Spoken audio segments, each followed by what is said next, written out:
Hello, Cancer, and welcome to Reckoning for the Faithful, your 2025 spring reading from Planet Waves. I'm Eric Francis Coppolino, your astrologer, here with a look at your spring of 2025 astrology, which is very exciting for the sign Cancer.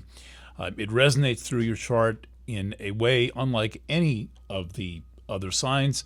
This reading will serve for Cancer Sun, Cancer Rising, and the Moon in Cancer, and then also any other strong chart feature, such, for example, as Saturn or Chiron in the sign Cancer. By the way, Cancer, the first sign in the most ancient teaching device in astrology called the Thema Mundi, the proto-astrology chart of all time, dating back to 400 BC, made up by a guy named Eudoxus of Knidos, or so I am told, has Cancer rising. And so in some ways, the ancient astrologers who passed this work on to us reminded us that the world itself is a chart with Cancer in the first house. And I'll be getting into that chart, which looks like this, in a minute. But first, I want to talk a little bit about the world we're living in and the times we are living in, and how this this all is not exactly compatible with who you are, though there are some people better at it than others. There are some people who are,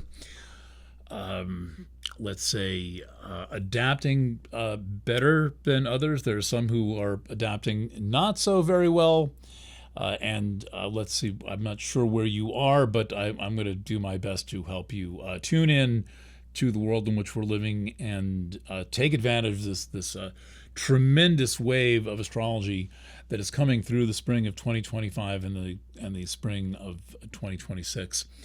Approximately a kind of a long year where we're going to be in this massive transition from a very strong Pisces emphasis to an Aries emphasis. And what that is doing is activating the most aspirational angle of your chart, the angle of your chart that says that greater things are possible and actual achievements are possible. And the thing about the world that we live in right now is that there are not a lot of people who are feeling particularly aspirational about their lives. There's a lot of negativity, and most of what there is kind of obstruction and chaos and a sense of the world falling in, where you might think, well, how could it be possible to think of doing greater things at this time when I can barely keep up? But it is you're being called. You are being called.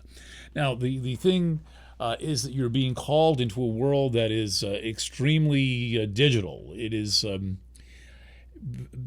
going toward basically machines. These are not really machines in the sense of like having gears and oil in them, but they are algorithmic. They are devices that are set to run in scripted and programmed ways, and you are very much a flesh and blood person, and it's important to you to understand who you are. And the thing that goes missing in the digital world, as compared with, for example, the analog world and the typographical world, the world that existed on paper, is that as we move deeper and deeper into these electronic realms, it becomes more and more difficult to remember who you are. It becomes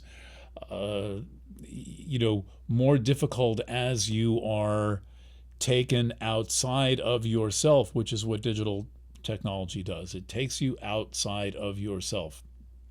And there's